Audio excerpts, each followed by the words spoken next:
जय हिंद। आज मैं नई बीमारी के बारे में बात कर रहा हूं, जो कि मैं कल आपको बताया था कि ये बीमारी जो है कि हाथी पाँव की बीमारी है। मैं आपको बताया था कि मैं अगले टर्न में आपको हाथी पाँव की बीमारी मैं आपको बताऊंगा, ध्यान दीजिएगा। फिर वो घड़ी आ गई, वो टाइम भी आ गया है, ध्यान दीजिएगा। अब ध्यान दीजिए, मैं आपको स्लीप पाद देखिए, ध्यान दीजिएगा। मैं आपको इस बीमारी के बारे में अच्छे तरीके से मैं आपको समझा रहा हूँ। इसके नाम कितने होते हैं, मेरे सारे नाम जितने हैं सब मैंने उठा के रख दिया है अपनी स्क्रीन पे, ध्यान दीजिएगा। इसे आप चाहे हस्तिपाद कहो, चाहे स्लीपद कहो, एलिफेंसियसिस कहो, फाइलेरिया कहो, चाहे आप हाथी पाँव कहो, बात क्या है, एक है। ठीक है, ये बहुत सारे नाम हैं। ठीक है, हस्तिपाद है, स्लीपद है यानी एलिफेंसियसिस है, फाइलेरिया है, हाथी पाँव है, ध्यान दीजिएगा।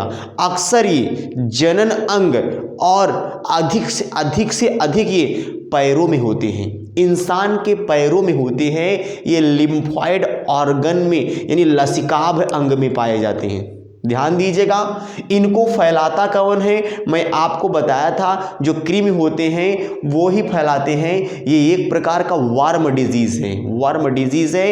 ये न वायरस से होता है, न बैक्टीरिया से होता है, न वो फंजाई है, न फंगल इन्फेक्शन है। ये वार्म डिजीज है। ये जो होता है वो वर्म से होता है, ध्यान दीजिएगा। फिर से कह रहा हूं कि ये नाम क्या है, हस्तिपाद है, स्लीपद है, फाइलेरिया है और हाथी पाँव है। आप देखे होंगे अक्सर बहुत सारे लोग होते हैं इस रोगों से इन्फेक्टेड होते हैं, ग्रसित होते हैं। तो ध्यान दे, चलते फटाफट बात करते हैं ये आखिरकार फैलता कैसे है, ध्यान दीजिएगा। वुचेरिया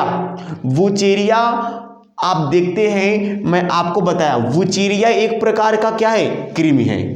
ठीक है, मैं आपको फिर से कर रहा हूं, ये फेस में लगाने वाला फेयर लवली क्रीम नहीं, मैं कौन सी भाई बात कर रहा हूं, मैं यह क्रीम वर्म की में बात कर रहा हूं, जो बीमारी फैला रहे इंसानों के अंदर। फटाफट देख ले, वुचेरिया दो होते हैं दोस्तों। वुचेरिया जो होता है वो दो होता है, ये दोनों वुचेरिया से होते हैं। पहला है वुचेरिया ब्रैंकोफ्टाई और वुचेरिया मैलाई। ये दोनों ऐसे कृमि हैं, ऐसे जातियां हैं, वुचेरिया की दो जातियां हैं, वुचेरिया ब्रैंकोफ्टाई और वुचेरिया मैलाई।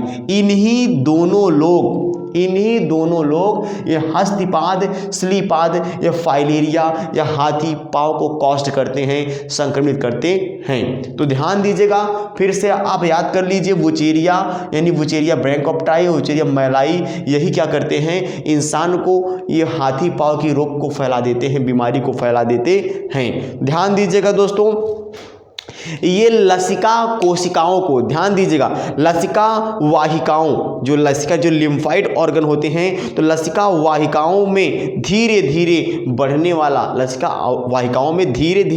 बढ़ने वाला एक प्रकार का ये दीर्घकालिक स्रोत है, यानी जीवन पर्याप्त तक चलता है, जल्दी ठीक नहीं होता है। अगर किसी को शुरुआती में अगर आपने इसका ट्रीटमेंट करवा ले तो बेटर है। अगर आप शुरुआती में इसका ट्रीटमेंट नहीं करवा रहे हैं तो समझ लीजिएगा कि आगे चलकर पूरे जिंदगी जब तक रहेगी, लाइफ साइकिल हमारी जब तक रहेगी इंसान की, तब तक ये चलता ही रहेगा ये बीमारी। ठीक है, जिंदगी भर लेके ढोना पड़ जाएगा इसको, ध्यान दीजिएगा। बहुत ही खतरनाक, सबसे वेरी बैड डिजीज है ये, सबसे गंदा लगता है देखने में, ध्यान दीजिएगा।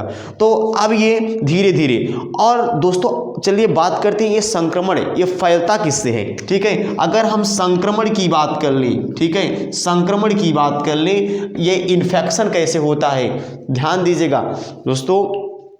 मैं आपको हर, चाहे वो 8 मिनट का वीडियो हो चाहे 10 मिनट का हो, मैं एक एक हेडिंग में आपको क्यों पढ़ा रहा हूँ। मैं चाहूँ तो मैं एक बार में 3-4 हेडिंग, 3-4 रोगों को, 5-6 रोगों को मैं आपको बता सकता हूँ, लेकिन नहीं, ऐसा नहीं। मैं एक एक टॉपिक को मैं ले रहा हूँ ताकि आपको अच्छे समझ में आए, अच्छे समझो आप। ठीक है, ये वीडियो हमारे अब यूट्यूब चैनल पे पड़ा रहेगा, जब चाहोगे तब आप देख सकते हो। ठीक है, जैसे आप इसको देखना चाहते हो इसी को देख सकते हो, मैं स्क्रीन पे लिख दिया हूँ, वॉलपेपर लगा दिया हूँ। तो ध्यान दीजिएगा दोस्तों। और कुछ लोग मैं देखता हूँ, कुछ लोग कहते हैं, बहुत सारे ऐसे, उनकी मानसिकता ऐसे होती है कि सर कुछ मजाक वाली बातें नहीं करते हैं वीडियो में, तो मज़ा नहीं आता है। दोस्तों अगर आप सीरियस हैं, ध्यान दीजिएगा मेरी बात, अगर आप सीरियस हैं पढ़ने में तो आप सीरियस टीचर ही ढूंढेंगे। आप जो है कि जॉकिंग टीचर आप नहीं ढूंढेंगे, ठीक है, कि मैं आपसे जॉक्स करूं, ठीक है। मैं आपको सीरियस पढ़ा रहा हूं और सीरियस मैं आपको पढ़ाऊंगा, इसमें कोई जॉक्स की बात नहीं है। आप अच्छे स्टूडेंट हो, अच्छा पढ़ना चाहते हो, तो इसमें बीच में कोई हंसी मजाक की बातें ना आए और सीरियस लगातार हम और आप मिलकर मेहनत करते रहेंगे। मैं पढ़ाता रहूँगा और आप पढ़ते रहेंगे, जो आगे आपको अच्छी मंजिल मिल सकती है दोस्तों, इसमें ध्यान दीजिएगा। तो फिर से मैं बात कर रहा हूँ संक्रमण। ये संक्रमण फैलता कैसे है, ध्यान दीजिएगा। एक मादा क्यूलेक्स मच्छर होती है, क्या भैया, मादा क्यूलेक्स, ठीक है, क्यूलेक्स, लक्स नहीं, क्यूलेक्स, मादा क्यूलेक्स एक प्रकार क्या होता है, मच्छर है ये, ठीक है, ये मच्छर है, मादा क्यूलेक्स मच्छर है। यही क्या करती है, इस हाथी पांव को फैलाती है।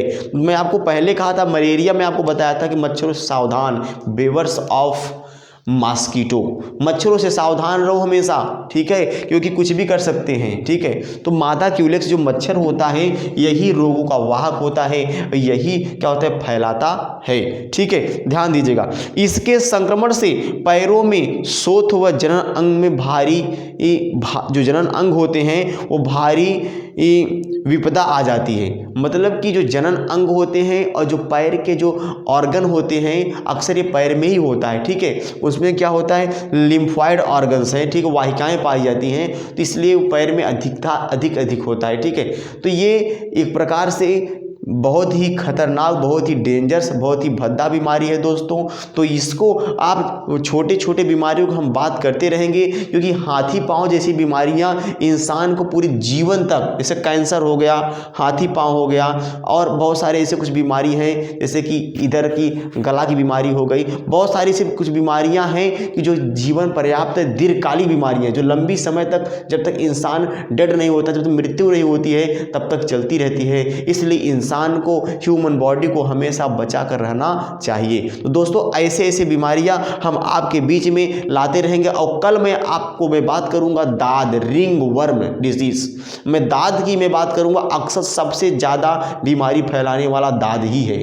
इस समय आप जानते हैं कि मैं कभी अपने स्टूडेंट को मैं संस्था में बताया हूँगा कि भाई देखो, जो दाद वगैरह होता है, यानी जो चर्म रोग होता है, क्योंकि हमारे पृथ्वी से, ध्यान दीजिएगा, हमारी पृथ्वी है, हमारी पृथ्वी से 20 किलोमीटर ऊपर, 20 किलोमीटर क्या ओजोन परत है, ठीक है, ओजोन परत है, जो कि क्या है कि यहाँ ओजोन परत जो है कि यही क्या होती है, हमारे जो पराबैंगनी जो किरणें होती हैं उसको रोक लेती है, हानिकारक किरणों को रोक लेती है, और जो किरणें क्षण कराती हैं, ठीक है। अगर यही ओजोन परत ना होता तो सीधा इंसान के पास सूर्य का प्रकाश पड़ता और उसको क्या होता, त्वचा का कैंसर हो जाता, ठीक है, ठीक है, त्वचा का यानी हम कह सकते हैं कि स्किन कैंसर, ठीक है, वो होने के चांसेस बहुत ज़्यादा रहता दोस्तों। तो कल मैं दांत की मैं बात करूंगा दोस्तों, ऐसे आप बने रहिए। नमस्कार।